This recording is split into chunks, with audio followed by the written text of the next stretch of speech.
ఇటలీలో ఇస్లాం అంతమవుతోందా? ఇటలీలో రామమందిర నిర్మాణం ఎలా ఉంది? అసలు ఎందుకు ఇటలీ ప్రధానిని యూరోప్ యొక్క యోగి అని పిలవటం మొదలుపెట్టారు? ఇటలీ ప్రధానిని ఇస్లాం యొక్క శత్రువుగా చూపిస్తున్నారు. ఇటలీలో తయారైన ప్రపంచంలోనే అతిపెద్ద భగవద్గీత పుస్తకం ఎలా ఉంది? నిజంగానే ఇటలీ హిందూ దేశంగా మారనుందా? అసలు ఇటలీలో ఇస్లాం కోసం చోటు లేదని ఇటలీ ప్రధాని ఎందుకు చెప్పారు? నిజంగానే యూరోప్లోకి ఇకపై ముస్లింలు వెళ్లలేరా? అసలు ఇటలీ ప్రధాని ఇస్లాంకు శత్రువుగా మారడానికి గల సీక్రెట్ ప్లాన్ ఏంటి? ఈ విషయంలో ముస్లిం దేశాలు భయపడుతున్నాయా? ఇటలీలో ఇస్లాం నిజంగానే అంతమయ్యే అవకాశాలు ఉన్నాయా? ఇటలీ ప్రధాని ఇటలీలో ఇకపై ఒక కొత్త మసీదు నిర్మాణం కూడా జరగదని ఎందుకు చెప్పారు? మనం ఈ వీడియోలో ఈ విషయాలకు సంబంధించిన వివరాలు పూర్తిగా స్పష్టంగా తెలుసుకుందాం.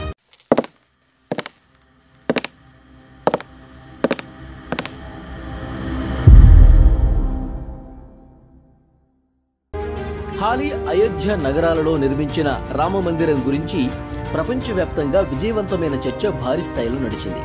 ఇక మరో దేశంలో కూడా అద్భుతమైన రామ మందిరం నిర్మితం కాబోతోంది. ప్రస్తుతం ఆ మందిరం గురించే ప్రపంచవ్యాప్తంగా చర్చ మొదలైంది. దీని గురించి వింటే హిందువులకు చాలా గర్వంగా ఉంటుంది.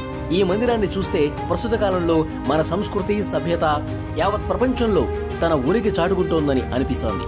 ప్రస్తుత కాలంలో సనాతన ధర్మం ప్రపంచంలో తనదైన శైలిలో ప్రత్యేక గుర్తింపు పొందుతోంది. మొత్తం ప్రపంచం హిందూ సనాతన ధర్మం వైపే అడుగులు వేస్తోంది. ప్రస్తుతం స్క్రీన్ పై కనిపిస్తున్న మందిర నిర్మాణం భారతదేశానికి చెందింది కాదు. ఈ మందిర నిర్మాణం ఇటలీలో జరుగుతోంది. ఈ మందిరానికి సంబంధించిన చర్చ ప్రపంచవ్యాప్తంగా జరుగుతోంది. ఇటలీలో విరాట్ రామ్ మందిర నిర్మాణం జరుగుతోంది. ఇటలీ ప్రధానమంత్రి మెలోనీ హిందూ ధర్మం, హిందూ సంస్కృతితో ఎంతో ప్రభావితం అయింది. మెలోనీ మనసులో హిందువుల కోసం ఎంత స్థానం ఉందో ఈ నిర్మితం అవుతున్నటువంటి మందిరాన్ని చూస్తే గనక స్పష్టంగా అర్థమవుతోంది. కేవలం ఇటలీ ప్రధాని మెలోనీ మాత్రమే కాదు, ఇటలీలో ఉండే చాలా మంది మహిళలు హిందూ సనాతన ధర్మం వైపు ఆకర్షితులవుతున్నారు. ఇటలీలో వేల సంఖ్యలో మహిళలు హిందూ సనాతన ధర్మాలను ఆచరించడం మొదలుపెట్టారు. ఇటలీకి చెందిన యువతులు ఏమంటున్నారంటే, సనాతన సంస్కృతి ప్రపంచంలోనే అత్యంత శ్రేష్టమైన, మహోన్నతమైన సంస్కృతి అని చెప్తున్నారు. ఇటలీలో నిర్మిస్తున్న మందిర నిర్మాణం హిందూ సంస్కృతి, హిందూ సనాతన ధర్మాలను ప్రమోట్ చేయడానికి ప్రతీకగా నిలవనుంది. ప్రపంచానికి హిందూ ధర్మం యొక్క మహోన్నతం చూపించే విధంగా ఈ రామ మందిర నిర్మాణం జరుగుతోంది. ఈ మందిర నిర్మాణం ఒక విశేష రూపంలో ఇటలీలో స్థాపితం అవనుంది. హిందూ సముదాయ ప్రజల ద్వారా ఈ మందిర నిర్మాణం జరుగుతోంది. ఇటలీలో హిందూ ధర్మ స్థాపన మొదలైంది. ఇటలీలో అతిపెద్ద హిందూ సముదాయం ఏర్పడింది. ఇటలీలో హిందూ ధర్మం, హిందూ సనాతన ధర్మాల ప్రచారం ముమ్మరంగా జరుగుతోంది. ఇటలీలో నగరాల్లో ఉండే ప్రజలే కాదు, మారుమూల ప్రాంతాల్లో, గ్రామాల్లో నివసించే ప్రజలు కూడా హిందూ సనాతన ధర్మం గొప్పతనం తెలిసి హిందూ ధర్మం వైపు ఆకర్షితులవుతున్నారు. జై శ్రీరామ్ అంటూ పూజలు చేయటం, యాగాలు చేయటం, వ్రతాలు, ఉపవాసాలు చేయటం లాంటివి ఎంతో భక్తి శ్రద్ధలతో చేస్తున్నారు. ఇటలీలో నిర్మిస్తున్న మందిరం యూరోప్లోనే అతిపెద్ద హిందూ మందిరం. ఈ మందిరం కేవలం ఇటలీలో నివసిస్తున్న హిందువుల కొరకు మాత్రమే కాదు, కేవలం ఒక ధార్మిక స్థలం మాత్రమే కాదు, భారతదేశానికి వారసత్వంగా ఉండటం కోసమే. ఈ మందిర ప్రారంభోత్సవ కార్యక్రమం మన దేశ ప్రధాని నరేంద్ర మోదీ గారి చేతుల మీదుగా జరగబోతోంది.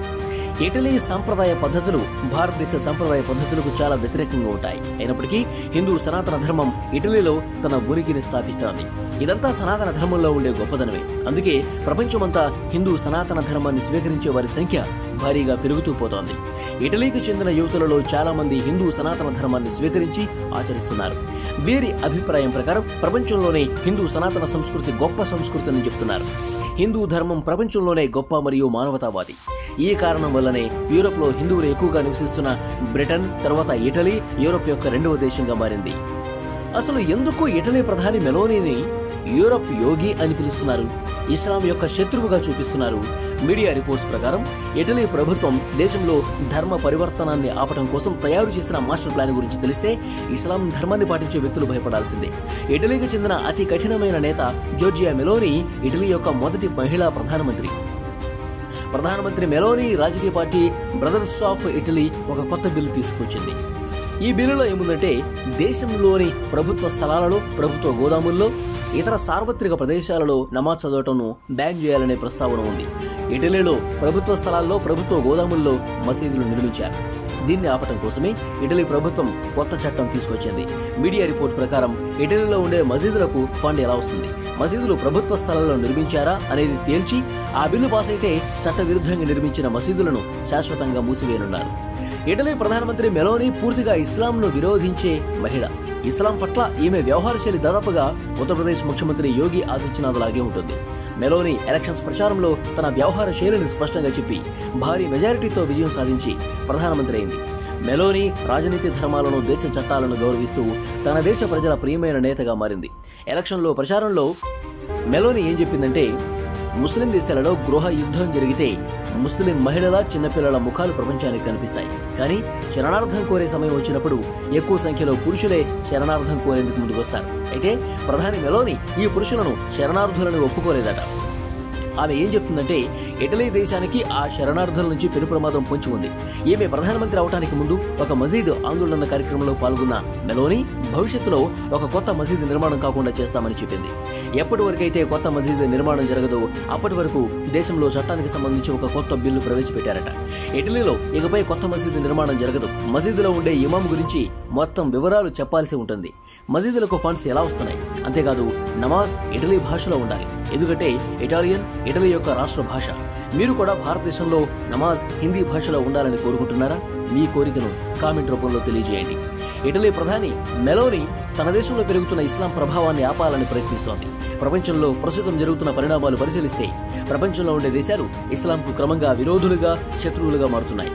కొన్ని దేశాలైతే పూర్తిగా తమ దేశంలో ఇస్లాం మతాన్ని తుడిచివేయాలని అనుకుంటున్నాయి. ఇక మరోవైపు ప్రపంచవ్యాప్తంగా ఉండే దేశాలు క్రమంగా హిందూ సనాతన ధర్మం వైపు ఆకర్షితులవుతున్నాయి. మోడర్న్ కల్చర్ పేరుతో భారతదేశంలో ఉండే ప్రజలు హిందూ సనాతన ధర్మాలను సరిగా ఆచరించడం లేదు, నమ్మటం లేదు. కానీ విదేశాల్లో ఉండే ప్రజలు హిందూ సనాతన ధర్మం యొక్క గొప్పతనం తెలుసుకుని హిందూ ధర్మాన్ని స్వీకరించి ఆచరిస్తున్నారు. భారతీయ సంస్కృతి యొక్క మూల ధర్మం హిందూ సనాతన ధర్మం. ఈ సనాతన ధర్మం మనిషి జీవనానికి ఒక మార్గాన్ని చూపించే కొత్త ధర్మం. ప్రపంచంలోనే అత్యంత ప్రాచీనమైన ధర్మం ఈ సనాతన ధర్మం. ఈ ధర్మం గొప్పదనం తెలిసి ప్రపంచవ్యాప్తంగా హిందుత్వం పెరుగుతోంది. ప్రతి సంవత్సరం ప్రపంచవ్యాప్తంగా లక్షల సంఖ్యలో హిందూ సనాతన ధర్మాల ప్రాముఖ్యత తెలిసి స్వయంగా హిందూ మతాన్ని స్వీకరించి ఆచరిస్తున్నారు. ఇందుకు అత్యంత పెద్ద ఉదాహరణ ఇటలీ. ప్రస్తుతం ఇటలీ ప్రజలు హిందూ సనాతన ధర్మం యొక్క ప్రాముఖ్యత తెలుసుకోవడానికి చాలా అంటే చాలా ఆసక్తిగా ఉన్నారు. జోర్జియా మెలోనీ కథం తొక్కిన ఈ నినాదాలను మీరు ఎంతవరకు అంగీకరిస్తున్నారో కామెంట్ రూపంలో తెలియజేయండి. ప్రపంచంలోనే అతిపెద్ద భగవద్గీత పుస్తకం ఎలా ఉంది? మహాభారత యుద్ధంలో శ్రీకృష్ణుడు అర్జునుడికి ఉపదేశం చేశాడు. ఆ ఉపదేశాన్ని మనం ఇప్పుడు శ్రీమద్ భగవద్గీత పేరుతో వింటున్నాం. ప్రపంచంలోనే అతిపెద్ద భగవద్గీత ఇటలీలోని మిలాన్ నగరంలో ఉంది. ప్రస్తుతం స్క్రీన్లో మీరు చూస్తున్న భగవద్గీత ప్రపంచంలోనే అతిపెద్ద భగవద్గీత. ఈ భగవద్గీత పుస్తకం బరువు 870 కిలోలు. ఈ పుస్తకం సంస్కృతంలో రాయబడింది. ఈ పుస్తకంలో 670 పేజీలు ఉన్నాయి. ఈ భగవద్గీత పుస్తకం తయారు చేయడానికి దాదాపుగా 2.5 సంవత్సరాల సమయం పట్టింది.